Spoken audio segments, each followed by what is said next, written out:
Hello students, today's our topic is central principles of perceptual organization. प्रत्यक्षात्मक संगठन के केंद्रीय नियम। इससे पहले वाली वीडियो में हमने प्रत्यक्षात्मक संगठन जो होता है, गेस्टोल्टवादियों का मत है कि प्रत्यक्षण में एक तरह का संगठन पाया जाता है। जब भी व्यक्ति कोई भी वस्तु का प्रत्यक्षण करता है तो उसे हम एक खास पैटर्न के रूप में ऑर्गेनाइज करके पाते हैं। जब व्यक्ति उद्दीपकों को एक पैटर्न में संगठित देखता है तो इसका जो गुण होता है वो उन गुणों से भिन्न होता है जो उसके अंगों या पार्ट्स यानी कि हिस्सों के विश्लेषण के बाद प्राप्त होते हैं। अब प्रत्यक्षात्मक जो संगठन होता है वह दो तरह के नियमों द्वारा निर्धारित होता है। पहला पेरिफेरल प्रिंसिपल्स और दूसरा सेंट्रल प्रिंसिपल्स।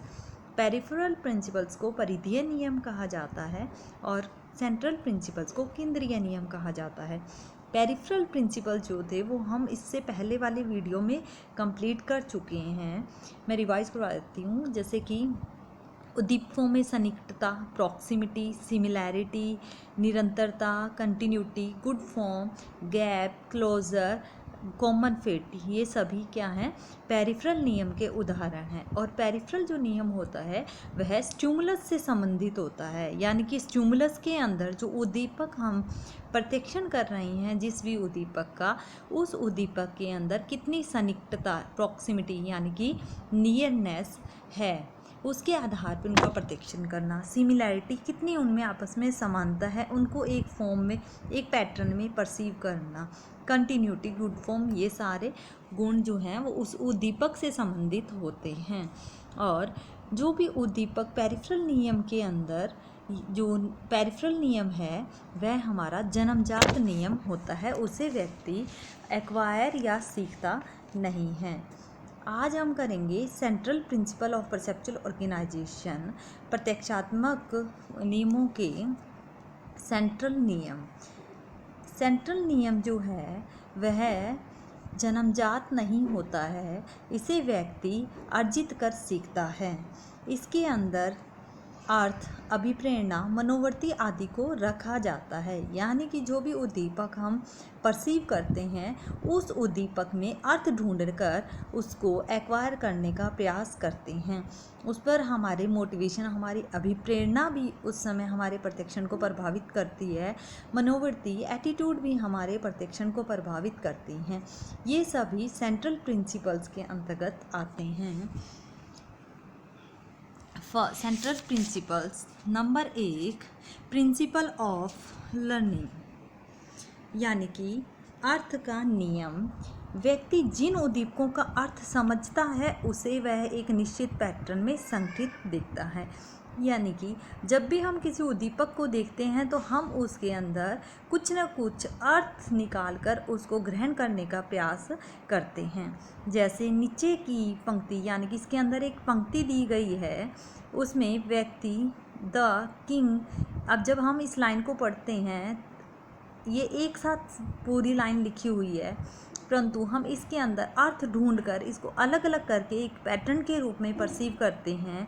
जैसे the king went to palace, यानी कि एक है, अलग अलग मीनिंग हर शब्द का निकल रहा है, उसको जब हमने अलग अलग करके अर्थ के आधार पर ग्रहण किया तो वो प्रिंसिपल ऑफ लर्निंग होता है। व्यक्ति को व्यक्ति शब्दों के अर्थ के अनुसार तुरंत अलग अलग करके एक निश्चित पैटर्न के रूप में संगठित कर उसका प्रत्यक्षण कर लेता है। उक्त उदाहरण जो है, अर्थपूर्णता केवल शाब्दिक सामग्रियों तक ही सीमित नहीं होती हैं, बल्कि यह फिगर में भी व्यक्ति इस तरह के ऑर्गेनाइजेशन उपस्थित कर उसे एक पैटर्न के रूप में परसीव करता है। फॉर एग्जाम्पल, कि आपको एक पिक्चर दिखाई गई जिसके अंदर व्यक्ति के चेहरे के पार्ट्स को अलग अलग ड्रॉ किया गया है, परंतु फिर भी आप उसे चेहरे के पार्ट्स के रूप में ऑर्गेनाइज करके चेहरे के रूप में ही प्रत्यक्षण करते हैं, तो वह प्रिंसिपल ऑफ लर्निंग कहलाता है। सेकंड आता है प्रिंसिपल ऑफ सेट, वृत्ति का नियम।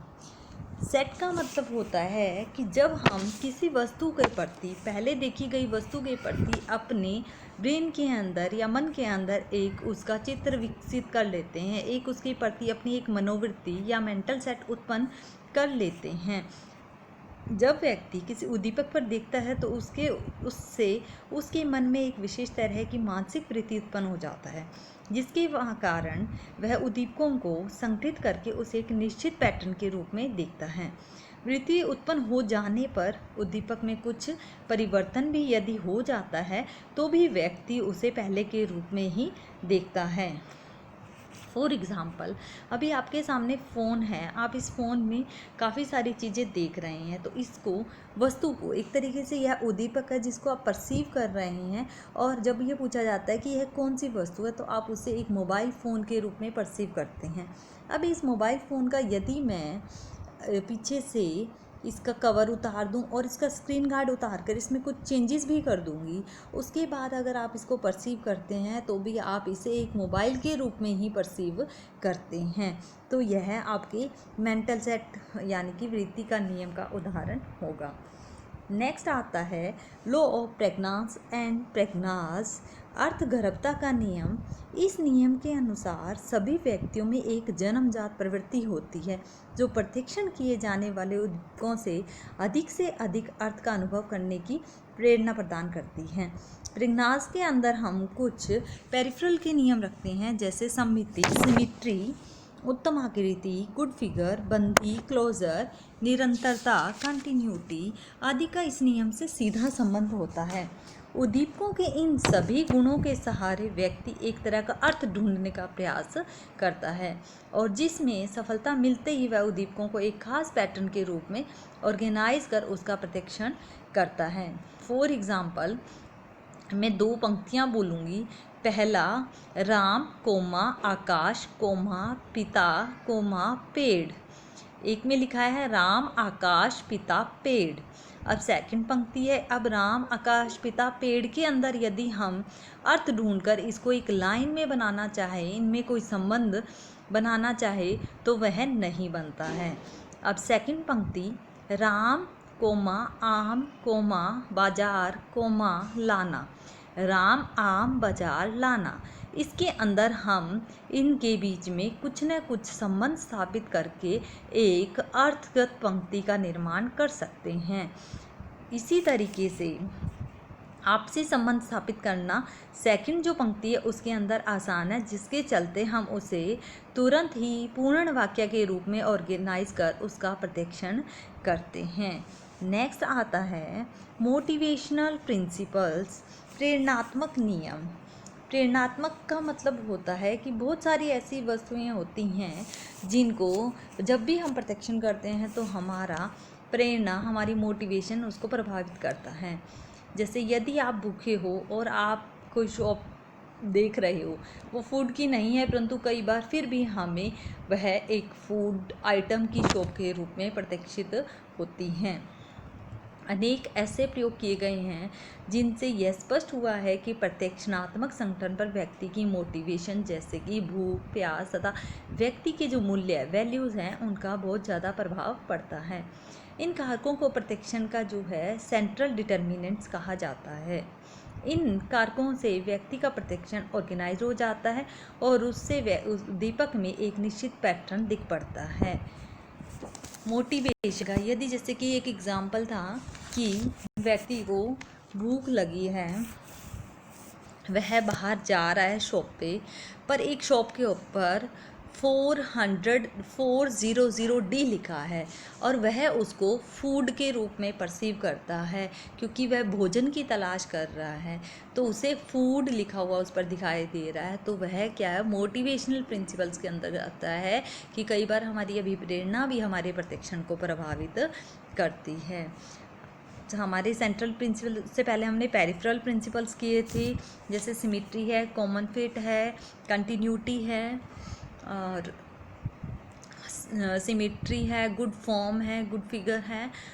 इस तरीके से ये सारे क्या थे, हमारे पेरिफेरल प्रिंसिपल्स के उदाहरण हैं जो कि स्टिमुलस से रिलेटेड होते हैं, और पेरिफेरल प्रिंसिपल्स हमारे जो हैं जन्मजात होते हैं। सेकंड हमारे प्रत्यक्षात्मक प्रिंसिपल्स, सेंट्रल प्रिंसिपल्स आते हैं, जिसके अंदर हमने अभी किया है first principle of learning, second किया है principle of set, principle of या लॉ ऑफ प्रेग्नास और प्रेग्नास, मोटिवेशनल प्रिंसिपल्स।